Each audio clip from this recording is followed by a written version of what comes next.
1,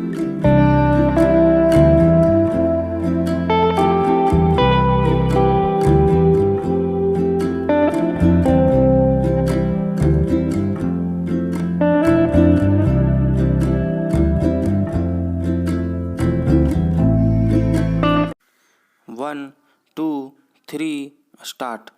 नशे के कारोबार को ध्वस्त करने के लिए नारकोटिक्स कंट्रोल ब्यूरो देश भर में जो अभियान छेड़ने जा रहा है, उसकी सफलता के लिए यह आवश्यक है कि उसके निशाने पर ड्रग्स तस्कर होने चाहिए, न कि नशे का सेवन करने वाले।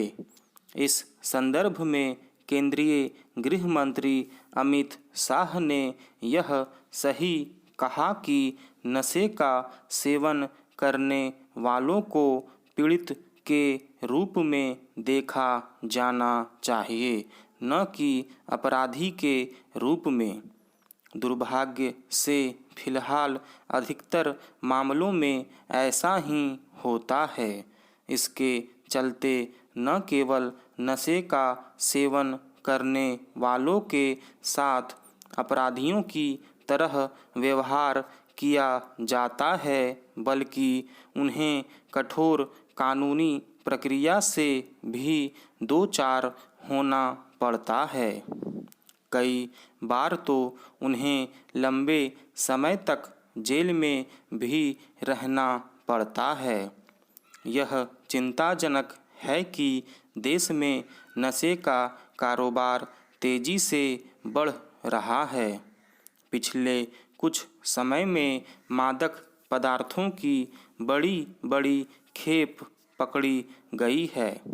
निसंदेह मादक पदार्थों की खेप बरामद किया जाना यह बताता है कि नारकोटिक्स कंट्रोल ब्यूरो ने अपनी चौकसी बढ़ाई है।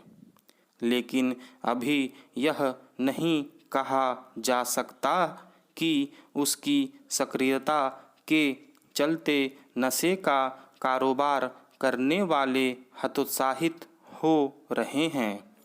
उनकी सक्रियता पर रोक लगानी होगी, और यह तब संभव होगा जब जिला स्तर पर पुलिस भी नशे के कारोबार के खिलाफ सख्ती का परिचय देगी।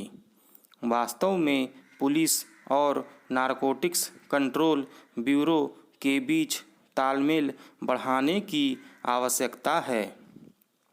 यह अच्छा है कि केंद्र और राज्य सरकारों के स्तर पर कायम तालमेल को जिला स्तर पर भी स्थापित करने की कोशिश की जा रही है। यह इसलिए आवश्यक है क्योंकि नशे के तस्कर अपने तौर तरीके बदल रहे हैं। वे छोटे शहरों के स्कूली बच्चों को भी अपने निशाने पर ले रहे हैं। नशे का बढ़ता चलन केवल युवा पीढ़ी को खोखला ही नहीं कर रहा है, बल्कि वह देश की अर्थव्यवस्था को भी प्रभावित कर रहा है। इससे भी खतरनाक बात यह है कि नशे के तस्कर देश विरोधी तत्वों और आतंकियों के साथ मिल गए हैं। स्पष्ट है कि नशे के कारोबारी देश की सुरक्षा के लिए भी खतरा बन गए हैं। इसकी भी अनदेखी नहीं की जा सकती कि उन क्षेत्रों की संख्या बढ़ती जा रही है जो हाल तक नशे के कारोबार से अछूते थे। अभी तक आम तौर पर देश के सीमावर्ती इलाके ही नशे के कारोबार के गढ़ के रूप में जाने जाते थे, लेकिन अब देश के अंदरूनी इलाकों में भी मादक पदार्थ पहुंच रहे हैं। नशे के कारोबार पर लगाम लगाने के लिए जहां यह आवश्यक है कि नारकोटिक्स कंट्रोल ब्यूरो अपनी चौकसी बढ़ाए, वहीं यह भी जरूरी है कि समाज में भी मादक पदार्थों के खिलाफ जागरूकता पैदा हो। किशोरों और युवाओं के बीच यह संदेश पहुंचाना ही होगा कि मादक पदार्थों का सेवन केवल तबाही की ओर ले जाता है। आबादी किसी भी देश की तरक्की का बड़ा आधार होती है, मगर इसके साथ ही संसाधनों पर उसका बोझ बढ़ने से कई दुश्वारियां भी पैदा होती है। इसलिए स्वाभाविक ही आबादी के मामले में भारत के शीर्ष पर पहुंचने को लेकर एक तरफ उत्साह है तो दूसरी तरफ चिंताएं भी गहरी हुई है। संयुक्त राष्ट्र जनसंख्या कोष के आंकड़ों के मुताबिक भारत ने आबादी के मामले में चीन को पीछे छोड़ दिया है। हालांकि कुछ लोगों में इस आंकड़े को लेकर भ्रम की स्थिति बनी रही कि भारत इस पायदान पर अभी पहुंच गया है या 2 महीने बाद यानी जून तक पहुंचेगा, मगर बहस इस बात पर होनी चाहिए कि इस जनसंख्या वृद्धि के निहितार्थ क्या हैं। ताज़ा आंकड़े जारी होने के बाद चीन ने कहा है कि उसके पास अब भी 90 करोड़ से अधिक लोगों का गुणवत्ता वाला मानव संसाधन है। चीन की पीड़ा समझी जा सकती है। दरअसल जनसंख्या के बल पर ही उसने 90 के दशक से आर्थिक तरक्की की है। हालांकि 15 से 64 साल आयु वर्ग की कामकाजी आबादी के मामले में चीन अब भी भारत से आगे है। भारत की अपेक्षा उसके पास इस आयु वर्ग के 1 करोड़ लोग अधिक हैं, मगर 14 साल से कम उम्र की आबादी के मामले में भारत की तुलना में चीन काफ़ी पिछड़ गया है। यानी आने वाली कामकाजी पीढ़ी भारत के पास अधिक होगी। इसी तरह चीन में जीवन की अवधि भारत की अपेक्षा अधिक होने की वजह से उस पर बुजुर्ग आबादी का बोझ अधिक है। माना जा रहा है कि भारत अपनी आबादी के बल पर विकास के रास्ते पर तेजी से आगे बढ़ेगा। पिछले कुछ सालों में इसकी विकास दर पर इसका असर भी साफ देखा गया है।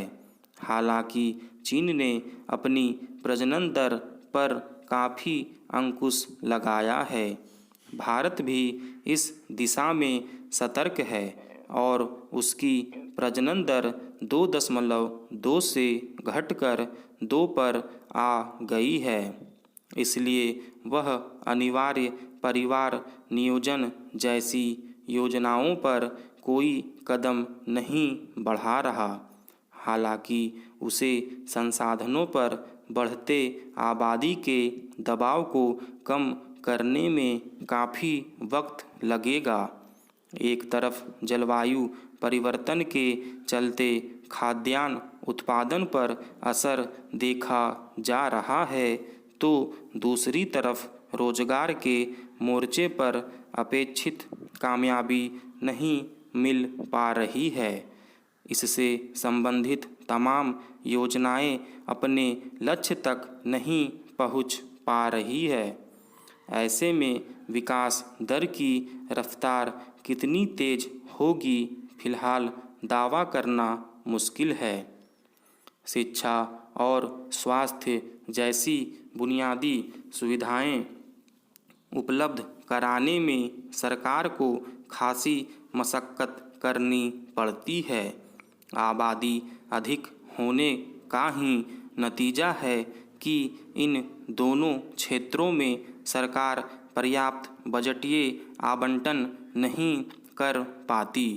14 साल तक की उम्र के सभी बच्चों को मुफ्त और अनिवार्य शिक्षा का कानून होने के बावजूद 60% से कम ही बच्चे उच्चतर माध्यमिक कक्षाओं तक पहुंच पाते हैं। ऐसे में कौशल विकास संबंधी योजनाओं की सफलता भी प्रश्नांकित होती रहती है।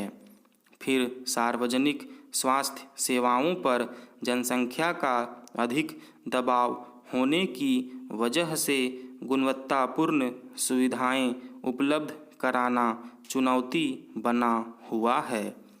इसके चलते कई तरह की सामाजिक विसंगतियां भी नज़र आती है।